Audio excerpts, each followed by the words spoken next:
រដូវធ្លាក់ភ្លៀងបានឈានចូលមកដល់ក្តាមស្រែយើងក៏ឃើញថាចាប់ផ្ដើមសម្បូរបងប្អូនបាទបើសិនជាបងប្អូនចង់បានរសជាតិថ្មីប្លែកជាមួយក្តាមស្រែយើងកុំភ្លេចតាមដានទស្សនាវីដេអូនេះបងប្អូនបាទបន្ទាប់ពីមានភ្លៀងធ្លាក់ជាច្រើនថ្ងៃមកក៏ឃើញថាធម្មជាតិយើងចាប់ផ្ដើមបដូរពណ៌ទៅជាពណ៌ខៀវខ្ចីស្រស់បំប្រងបងប្អូនបាទ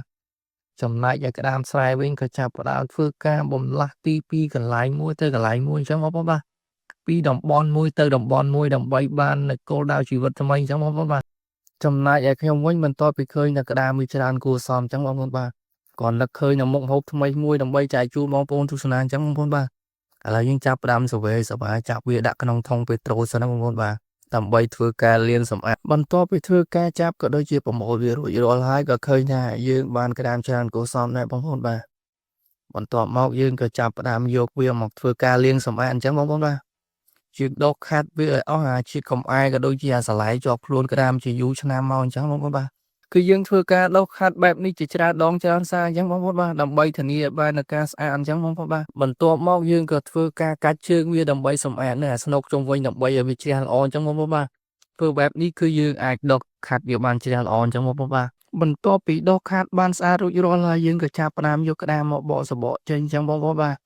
បកសំបកក៏ដូចជាបេះចាយវាចេញអញ្ចឹងបងប្អូនបាទ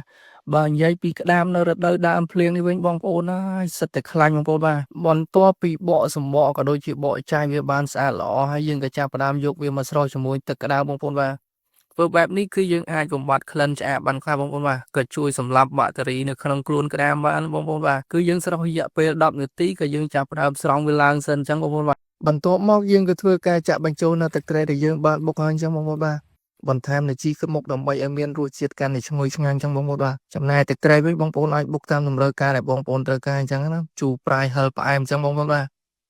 គឺយើងធ្វើការលាយបញ្ចូលគ្រឿងគ្នាបែបនេះរយៈពេល10ទៅ15នាទីអញ្ចឹងបងប្អូនបាទហើយមុខយើងក៏ឃើញថារួចរាល់ហើយបើសិនជាបងប្អូនចង់ដឹងថារសជាតិយ៉ាងណាកុំភ្លេចសាកបងធ្វើទាំងអស់គ្នា